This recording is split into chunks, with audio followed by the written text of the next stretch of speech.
Okay, I'm now going to show you how to search completed jobs. Um, so the first thing we need to do is click on jobs and we'll look at the search menu here. So once you're in jobs, you've got a bunch of filters and menu items on the right hand side here to be able to kind of filter down your search. Now, there's a lots of things you can look at. You can look at what store, look at a particular service, so it's a Badger or Murta, locations, sub-locations, mobile user, job search number or particular region or job type, or even the PDA user, so the engineer that completed the job. You also have the ability to be able to search via date. Now, this is probably the most important thing is if you leave everything else blank and you want to see all the jobs that have been completed, the one thing you must do is search by the date range. So obviously today's the 20th of July. So I'm going to say, okay, well, I'm going to look back for the last 3 weeks. So I literally all I do is hit apply.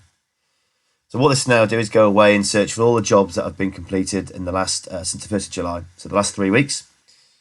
And there we go. So much like you're looking for the forms or flows, as we call them, you have two options here. I would not edit a job. I would definitely not clone it and certainly would not delete it. So the two key items you look over here, and these may be the only permissions you get to see anyway, but the details or the report.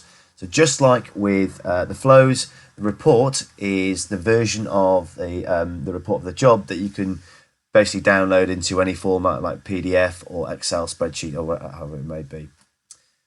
This is just loading.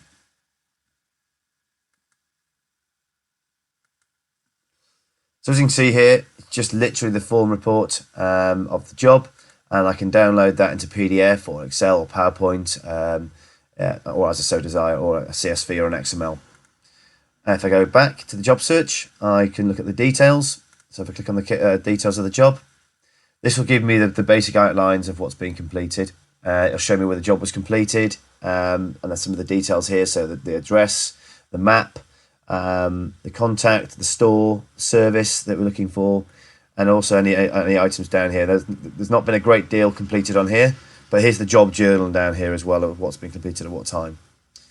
There are no forms, there are no tasks, there are no parts at this particular job, so it's a pretty bad example, but if there were, they'd be all here.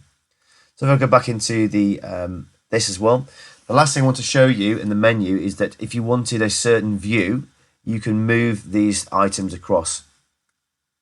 So if I want to move store over here to my first column, or if I want to look at the location, I can move it to the first column over here.